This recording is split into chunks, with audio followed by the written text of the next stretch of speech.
congratulations, you'll never be removed. This is given to them by lawyers who are waiting for them to come up. And they're not all bad people. They're impractical people.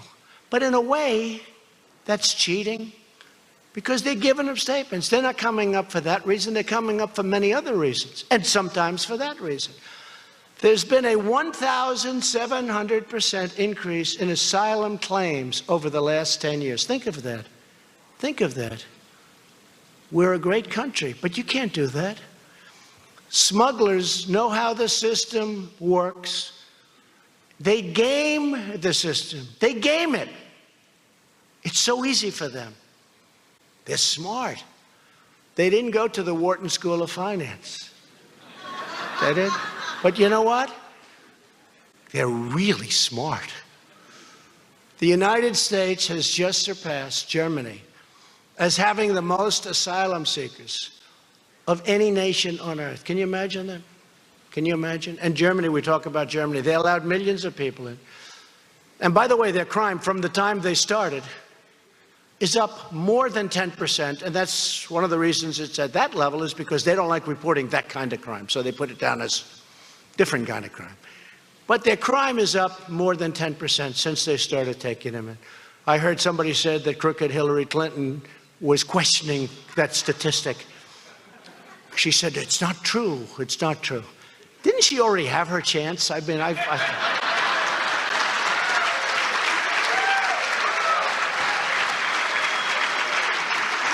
I'll tell you what, when you read the IG report with these really dishonest people, and I was never a deep state guy, let me tell you, we got some bad people that are doing bad things, but when you read that IG report about how she got away with what she got away with, it's a disgrace. It's a total disgrace.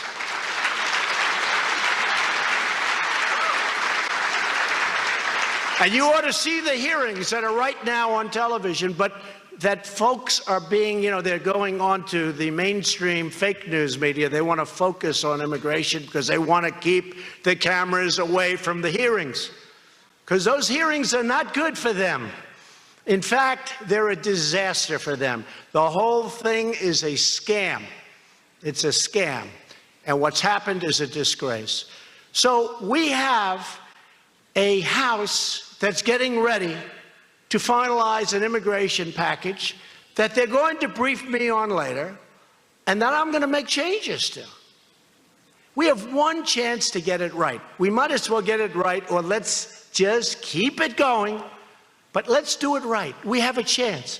We want to solve this problem. We want to solve family separation. I don't want children taken away from parents. And when you prosecute the parents for coming in illegally, which should happen, you have to take the children away. Now, we don't have to prosecute them, but then we're not prosecuting them for coming in illegally. That's not good. We want to end the border crisis by finally giving us the legal authorities and the resources to detain and remove illegal immigrant families altogether and bring them back to their country. We have to bring them back to their country. Now think of all that aid that we give some of these countries. Hundreds of millions of dollars we give to some of these countries, and they send them up. Well, I'm going to go very shortly for authorization that when countries abuse us by sending their people up, not their best, we're not going to give any more aid to those countries. Why the hell should we? Why should we?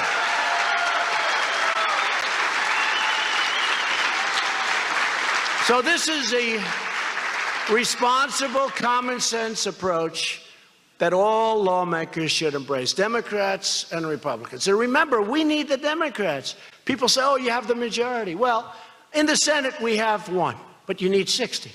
So we'll be at, if we get 100%, we'll be at 51. 100%. We'll be at 51. So we need 9 votes. We need 10, 12, 13 votes. We have to have Democrat support because we need to go not just a majority, unfortunately, which we could get. We need to go to 60. 60 out of 100. We need Democrat support. They don't want to give it because Democrats love open borders. Let the whole world come in.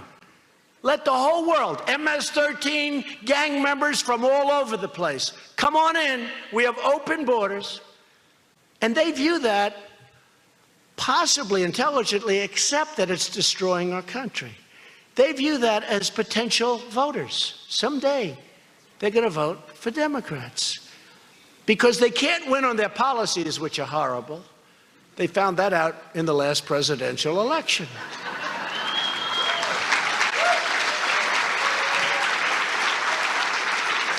In fact, their only policy was that Donald Trump is a bad guy. He's a bad person.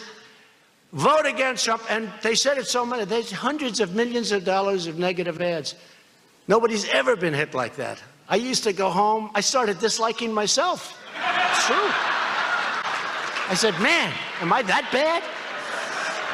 The problem is they never told anybody what they're doing. They didn't talk about tax cuts. By the way, they want to take away your tax cuts, and they want to substantially increase your taxes. They didn't talk about crime. All they talked about was Trump. So when people got to the booth, they said, we're going to vote Democrat. We're going to vote Democrat. But then they get up, they said, but what does she stand for? What do they stand for? They just say Trump. No, I'm going with Trump. And that's what happened. We got tremendous Democrat support. It's a beautiful thing. That was a beautiful night. Do you agree? That was a beautiful night. That was some night. That was some night. But you have to stand for something. And you have to stand for safety and security of our country. We can't let people pour in. They've got to go through the process. And maybe it's politically correct, or maybe it's not. We got to stop separation of the families. But politically correct or not, we have a country that needs security, that needs safety, that has to be protected. So we're here today to talk about small business and the incredible progress we're making as a country. We really have made unbelievable progress. And we're making with the help and support of our wonderful friends at the NFIB.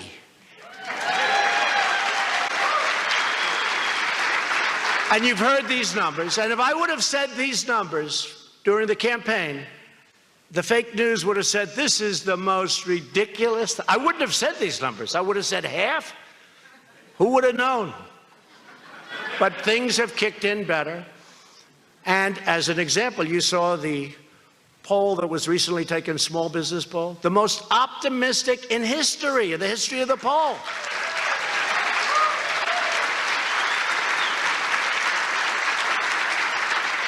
That's why I figured that probably this would be a friendly crowd.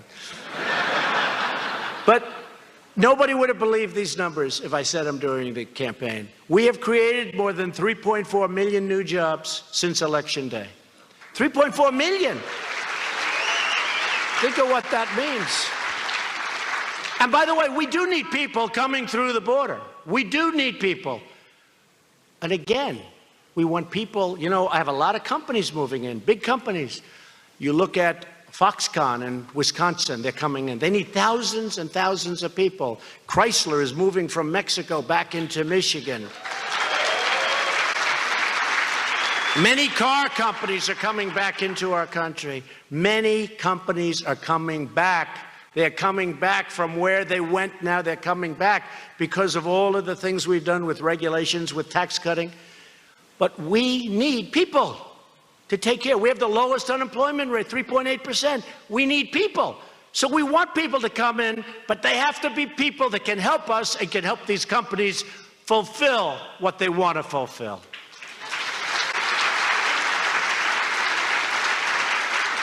Unemployment claims are at a 44-year low. That's a great number.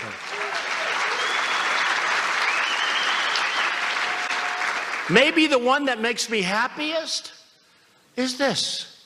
Because I remember I'd go around, I'd say, what do you have to lose? Vote for me. The Democrats have always been with you. Vote for me. They've, bad education, the most unsafe parts of the country, all of these different, I'd say to the African Americans, I'd say, what do you have to do? What do you have to do? Vote for me. What do you have to lose? Unemployment for African Americans is at the lowest level in history. It's like, what do you have to lose? I would go around and talk, and some people would say, don't say that, it's not nice. I'd say, look, it's true. So badly treated, and now the lowest level of unemployment in history for African Americans, and for Hispanic, the lowest level of unemployment in history, and for women, the lowest level of unemployment in 21 years. Soon it will be history.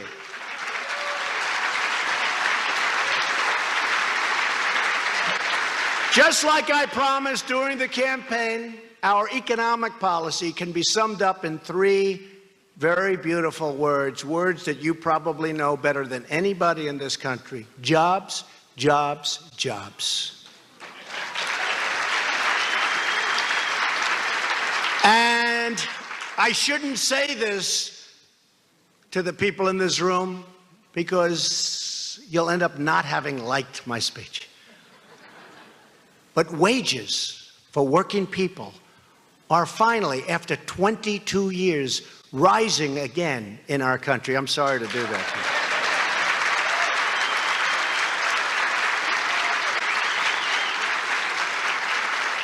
It's the only thing you can hold against me, but I think you're also very happy about it, actually. I know you will. According to the NFIB's latest survey, the share of small businesses raising worker and benefit pay has just set a new all-time record. So it's a new all-time record. We've broken many records. I could go on and on. Business optimism is the highest it's ever been in our country.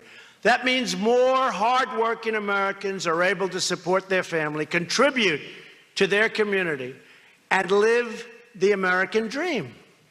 At the center of America's resurgence are the massive tax cuts that Republicans passed and that I signed into law 6 months ago this week. Not one Democrat voted for the tax cuts, and they are suffering now because they're going to lose a lot of races that they thought they were going to win.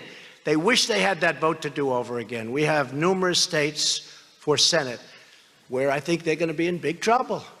It's the biggest tax cut and reform in American history.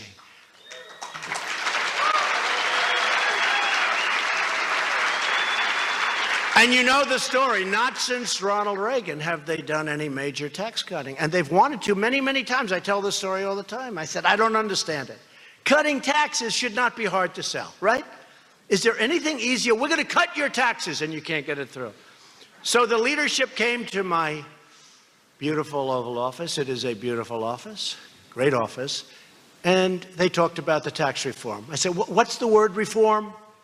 What does that mean, reform? Does that mean you're going to raise taxes? What does it mean? No, sir, we have the Tax Reform Act of 2017.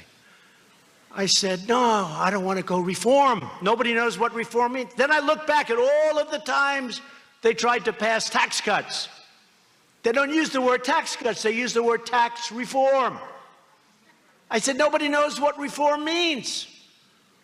They want to know about tax cuts. They don't want to know about tax reform, where we're going to raise your taxes, where we're going to take away your businesses. You're going to take away, because tax reform, we're going to take away your farms.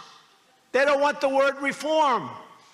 They want the word tax cuts. Sir, could you give us a name? I'll give you the name. I'll give you the name. It's called the Tax Cut Bill of 2017.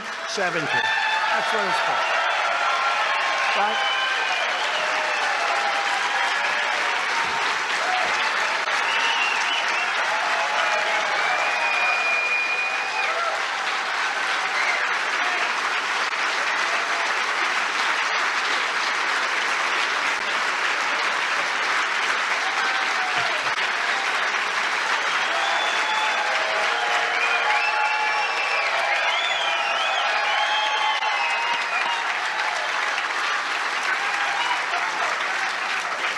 That's a true story, right, Steve? That's such a true story. But even I thought that was maybe a little bit hokey with all the cuts. So we just go tax cut bill. Got rid of some of the cuts. They got the word. And we got it passed. But think of it, not one Democrat vote. At the heart of our plan is tremendous relief for working families and small businesses. A typical family of four earning $75,000 a year will see an income tax cut of more than $2,000, in some cases much more than that, slashing their tax bill in half and more.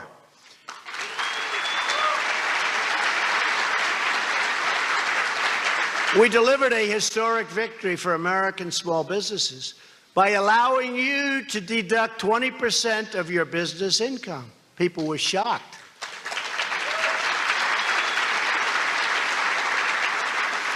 Capital investment is soaring on small businesses and big businesses because you can now immediately deduct. This, to me, is the greatest of them all. Every single penny spent on new capital equipment. 1 year, boom, deduction.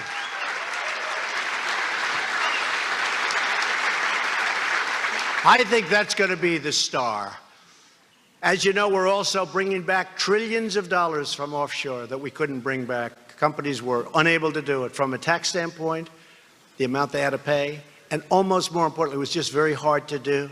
You had to see the forms that had to be filled out. It was virtually impossible. So we had anywhere from $3 trillion to $5 trillion, and now it seems as though, Steve, we're hitting the higher side.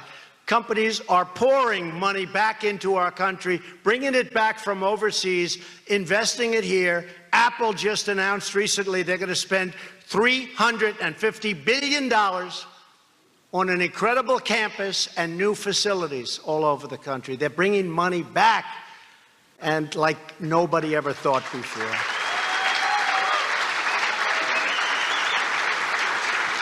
And you've heard me say, when they said $350 billion, I said, you mean $350 million? Because $350 million builds a nice plant. I know how to build under budget and ahead of schedule. I can build a beautiful plant for a lot less than $350 million. So when I heard billion, I said, no, you mean $350 million, right? They said, no. Think of what that is. I think of the total amount, they're bringing back about $230 billion, and the rest they're putting in. Tremendous investment in our country. And ExxonMobil is doing the same thing, and so many other countries are doing the same thing, different numbers.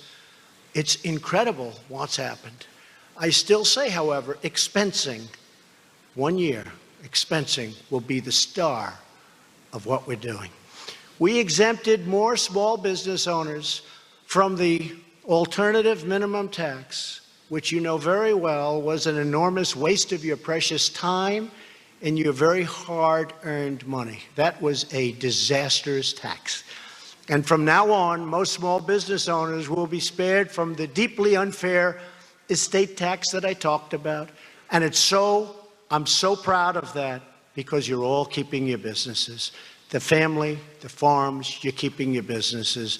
As a result of all of these taxes and all of these tax cuts, American businesses now are on a level playing field with your competitors from other countries who have so many advantages, including subsidy by governments. You see what's happening with China. We have no choice. This should have been done many years ago. We have no choice. China has been taking out $500 billion a year out of our country and rebuilding China. I always say we have rebuilt China. They've taken so much. It's time, folks. It's time. So we're going to get smart, and we're going to do it right. And we're actually getting a lot of support, but we have to do something about it. Now, maybe something happens where they come and they say, we agree it's been unfair for the last 25 years. But somehow that doesn't seem to work so easily. But we're going to make it fair. We're going to make it fair with other countries, both our friends and our enemies. And I have to say this, in many cases, our friends on trade have treated us much worse than our enemies. Pretty amazing, isn't it? But we know that when the rules are fair and you can compete you will win against anyone, anywhere in the world. There's nobody like you. You're going to win anywhere, but you have to bring it down to a level playing field. More than 6 million workers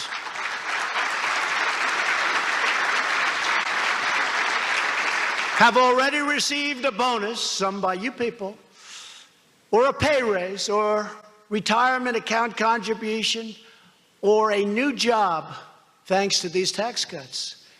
A lot of new jobs, and people now are able to go around and look for jobs. They're just not taking a job, and they hate it. They hate to wake up in the morning. They don't want to go to work. Now they've got their choice. They have jobs that they can look and they can love. And if you don't love it, you're not going to be good at it.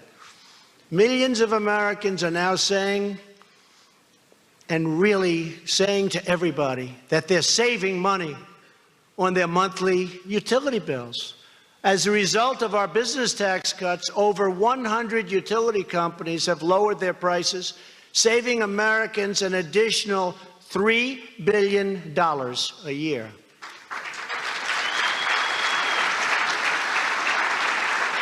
Our historic tax cuts also ended one of the most unfair taxes imaginable, Obamacare's individual mandate.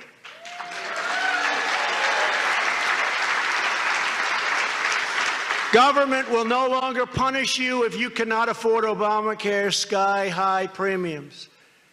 Think of this.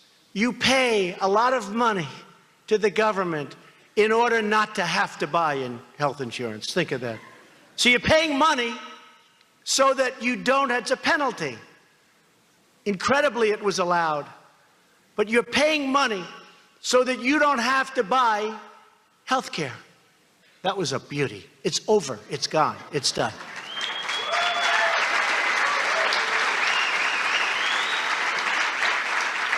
And we actually thought we had the votes, and then one man very early in the morning went thumbs down, so that was that. But we almost got rid of Obamacare without him. And that was a very sad day for the Republican Party. That was a very sad day for the country when that vote was cast, that final vote was cast. Thumbs down. I remember it well. Obamacare has been especially brutal for small businesses. You know that better than anybody. It caused premiums and deductibles to explode and health care options to plummet. As a result of Obamacare, many small businesses, small business employees, sole proprietors have no good or affordable options. But now they do, because we're opening up our system. I'm proud to announce another truly historic step in our efforts to rescue Americans from Obamacare and the Obamacare nightmare and provide high-quality, affordable health care to every American. This is low-cost, great health care. You know, before Obamacare, there were many people very happy. They had no problem. But then you got thrown to the wind. Alex Acosta is here. Stand up, Alex. This is so important. This is his baby. Secretary of Labor.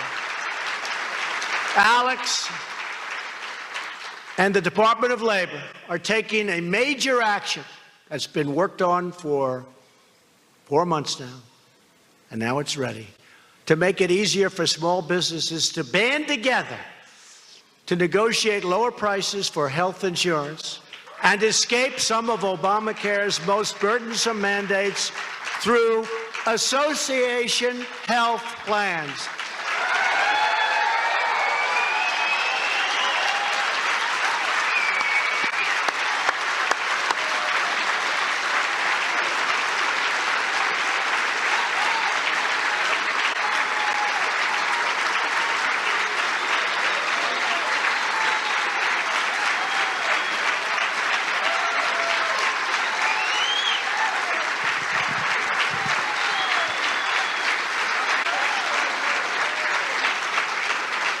You're going to save massive amounts of money and have much better health care. It's going to cost you much less.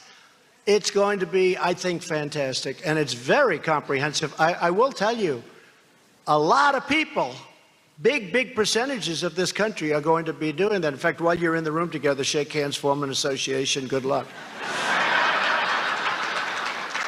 And in theory, the bigger the association, the better the deal you're going to make. You're going to save a fortune, and you're going to be able to give yourselves and your employees tremendous health care. I'm really honored by that, believe me. That's right.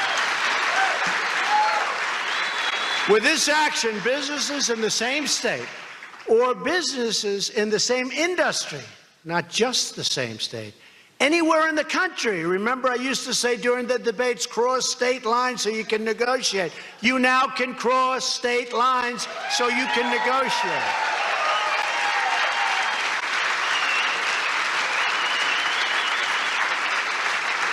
So if 20 or 30 of the businesses in this room get together, it's a group, an association. You pick the meanest, most vicious manager-owner to negotiate, right? To negotiate your health care. And I know a few of the people in here that are going to do very well. They're wild. You will end up with better insurance for far less money. You will end up so great. And Alex, that's ready as of when? Oh, that's not a bad answer. Today. Stand up, Alex.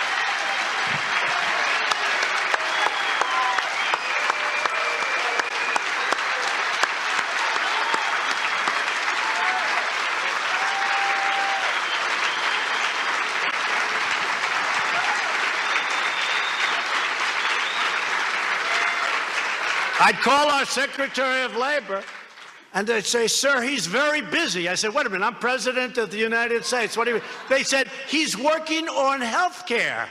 I said, wow, Department of Labor, that's interesting. And that is some great plan. We love it. Thank you, Alex. Very committed to it.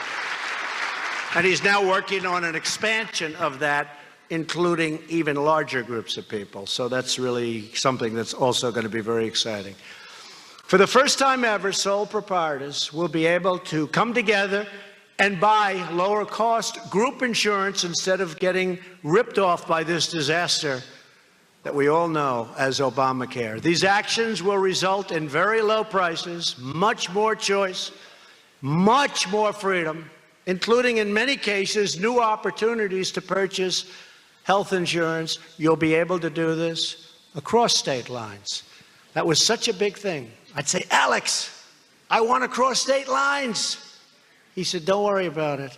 And nobody else. You know, this is something we were able to do within the confines of the existing laws. It's a fantastic thing. So it's all set to go. Get going. Make your deals. And the insurance companies, and some people are forming their own, but the insurance companies are so excited about this. It's going to be very competitive. Let them go, and they've made so much money off Obamacare, folks. They got so rich with Obama. Take a look at what happened to our premiums. You know, everyone hears about Obamacare being a disaster, except for the insurance companies. So they're going to have to give a little bit of that money back. Negotiate tough, please. Every American who owns a small business plays a vital role in creating a safe, strong, and prosperous America. And my administration will never forget that truth. Every day you turn ideas into action, you turn vision into creation. I know you well. And you turn dreams into reality. That's what you do. You don't even realize that's what you do. That's what you do. You embody the spirit of independence and adventure that turned America from 13 colonies into the most incredible republic in the history of humankind. See, I don't say mankind anymore. I say humankind. Do the women understand that? I don't know. They want me to be politically correct. What? Oh, look, a couple of women are having the thumb up, right? You like that? You like that? Okay, that's okay. Now I'm happy about it. It's the same spirit that inspired previous generations to cross the plains and tame the wilderness and to build shining cities that touch the sky. We stand on the shoulders of American patriots who build the great highways and railroads, who dug out the Panama Canal, who won 2 world wars, and who put a man on the face of the moon. And if you see what I did yesterday with NASA, right? And you have the Air Force, and now you will soon have the Space Force, because that's where it's at, space. That's where it's at. We'll be the leader. Together, there is nothing Americans can't do, because we are one people and one family saluting one great American flag.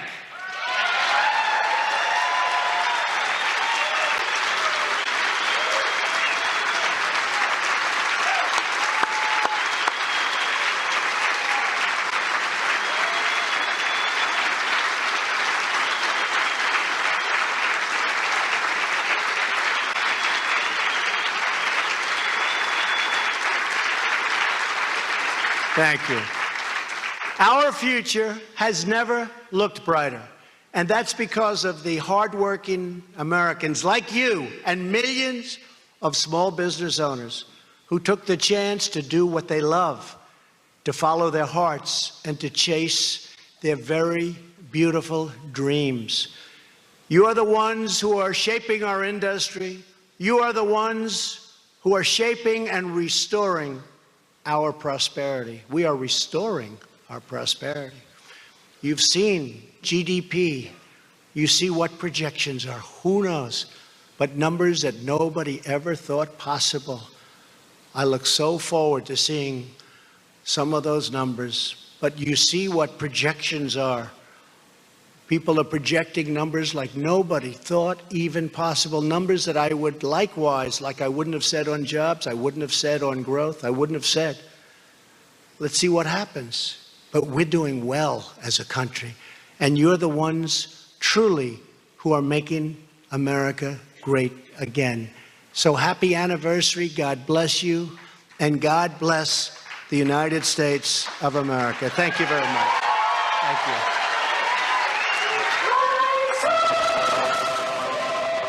That was President Trump at the National Federation of Independent Businesses. Hello, everyone. I'm Melissa Francis, in today for Harris Faulkner, and this is Outnumbered Overtime. A short time ago, he slammed Democrats as the controversy heats up over his zero-tolerance immigration policy. Listen. As a result of Democrat-supported loopholes in our federal laws, most illegal immigrant families and minors from Central America who arrive unlawfully at the border cannot be detained together or removed together, only released. These are crippling loopholes that cause family separation, which we don't want. Let's bring in Republican Congressman Paul Gosar. He sits on the House Oversight Subcommittee on Homeland Security, and he is a member of the Congressional Border Security Caucus. Sir, thank you for joining us. The president is placing the blame, square at your doorstep, saying that it's up to Congress to go ahead and write new laws. How do you respond? Melissa, he's exactly right. We're the legislative arm. We need to take back that power. And I've been one of those people that has said, listen, let's take this piece by piece by piece. Let's start with border security. Let's start with the enumeration and support of our laws. Let's talk about these issues one at a time and share them with the American people, because immigration is such a vital part of this country. But, we got to do this, and it rests on Congress to do it. So what's the holdup? Because everybody stands out there and they blame the other side of the aisle. The American public is looking at these images and they're fed up. And some even say that the president is doing this to put pressure on you guys so that you can't keep it as a political issue, but have to sit down and make a deal. How do you respond? Well, I think you can always lead a horse to water, Melissa, but you can't make him drink. And the thing that you're seeing obstinately over and over and over again is Democrats refusing to acknowledge that they're part of the problem. President Obama actually initiated this response by not upholding our laws, and that's facilitated this entourage of unaccompanied minors and families coming into this country. And so from that standpoint, it has to be a basis in regards to, give and take. They've never said that they would actually pay for the wall. They want nothing to do with that wall. They want to go collect $200 and get their way. But there are a lot of things that they do want. So how do you get past that? Because it's about sitting down and trading some of the things that you want for some of the things that you don't want to give. And that's how you get to a deal, as you well know. What's stopping you? Because voters are going to hold all of you accountable. No, it's them, Melissa. You know, one of the things that I find broken here is when you have bad process, you have bad policy, and you have bad politics. And that goes on leadership. You know, when we were looking at these two bills coming up here, where was the whole, oversight where we actually brought this up to the whole committee process where everybody had a chance to say something about it? It didn't happen. So we're behind closed doors conceiving some type of cockamamie type of protocol that we're going to rush through to facilitate, an answer to the harshness of trying to get something done on this aspect, and it's fraudulently put together. Yeah, it doesn't feel like a rush because it feels like we've all been waiting for some sort of solution on this front for a long time. Here is what Elijah Cummings had to say. I'll get you to react on the other side. The Trump administration's policy, which is now resulting in child internment camps. That's what I said, child internment camps. We are better than that. We are so much better. The optics are horrible, not to mention the policy. I mean, you guys are going to get blamed for that. You heard Democrats beating their drum. How do you deal with that? Coming from that rhetoric there, Melissa, I'm sorry, how can you talk out of both sides of your mouth when you talk out about abortion? So from that standpoint, it's hostile rhetoric. But the thing about it is we're a sovereign country, and what we have to do is make sure that we're upholding laws. That's what made us great. We're helping more victims than we're hurting. And from that standpoint, what we have to do is we have to stop sensationalizing this aspect and get to real solutions. Yeah, we put things sit down on the and write table, some different laws. Once again.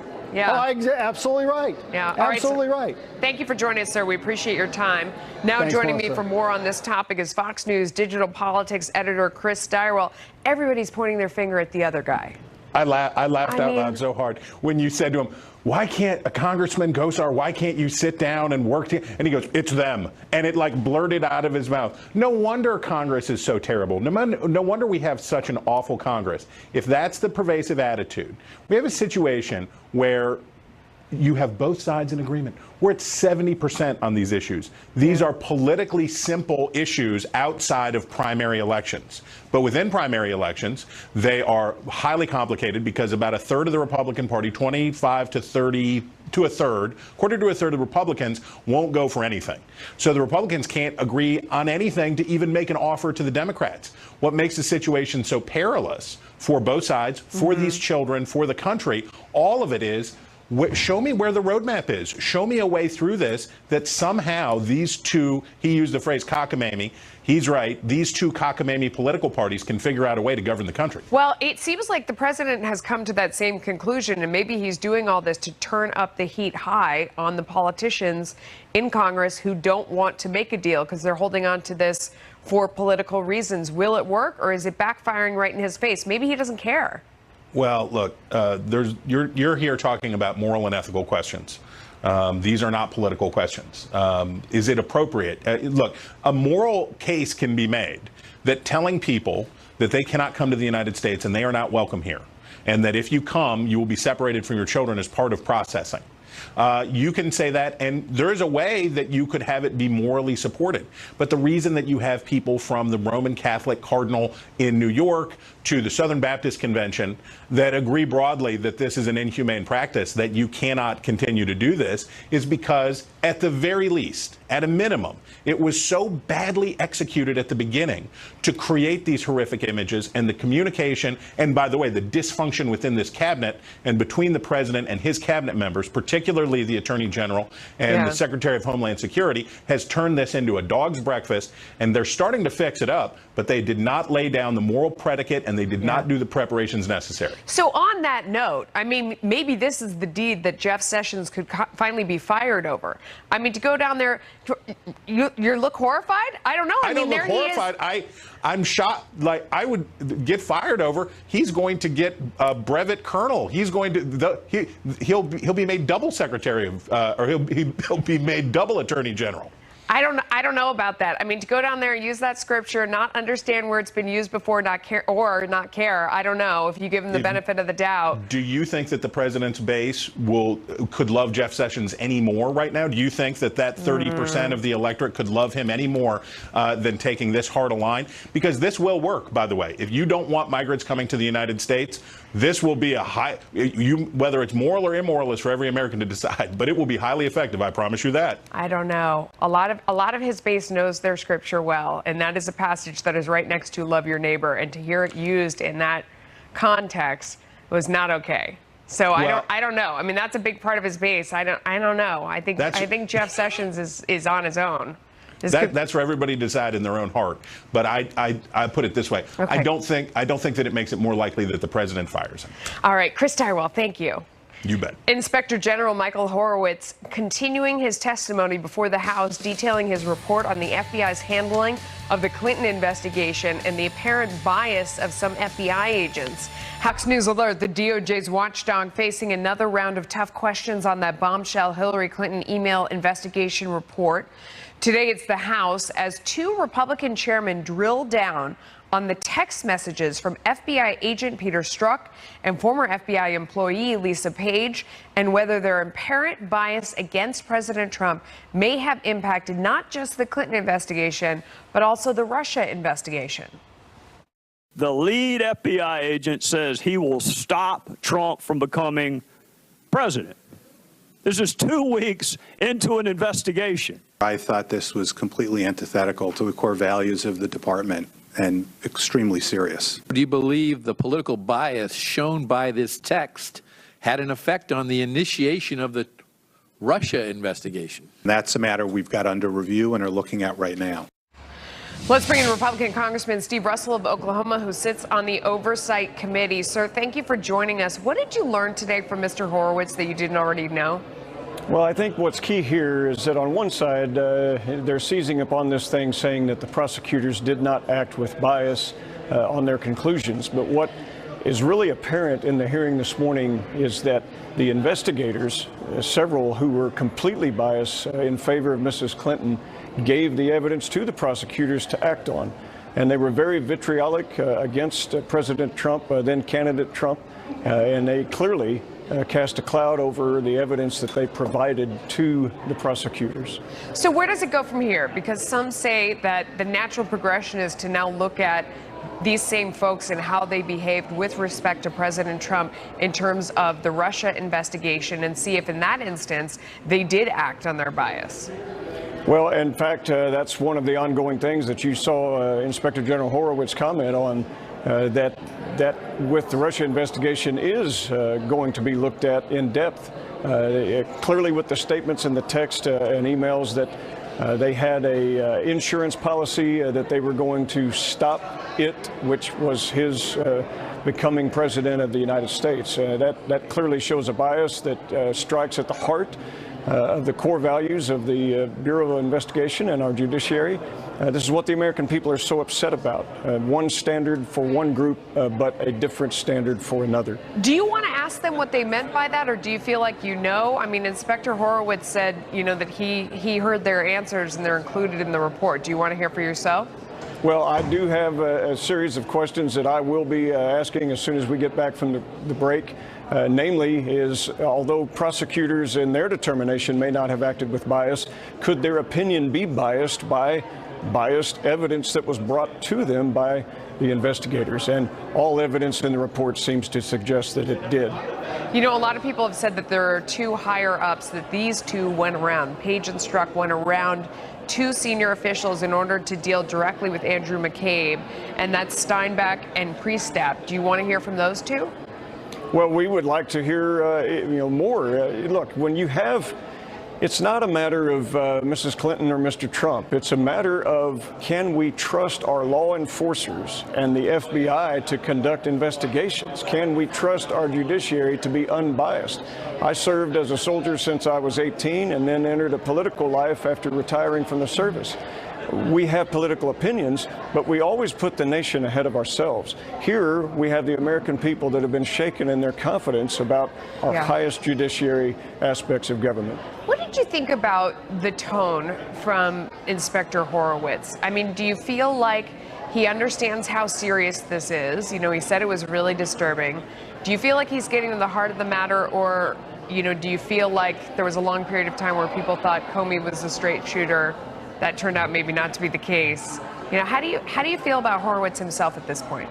Well, we have nothing but high regard for Mr. Horowitz because of all of the things that we work with him on with the Oversight Committee. He repeatedly shows himself to be the most professional out there. And then when you read the report, and I encourage people to at least read the executive summary and go online and find that, you will clearly see the professionalism of Mr. Horowitz in this case. So we're not shaken by what they're digging into. In fact, we would not have known about several of the key aspects of text and emails and other statements showing a complete bias and a complete violation of FBI core values without Mr. Horowitz's work.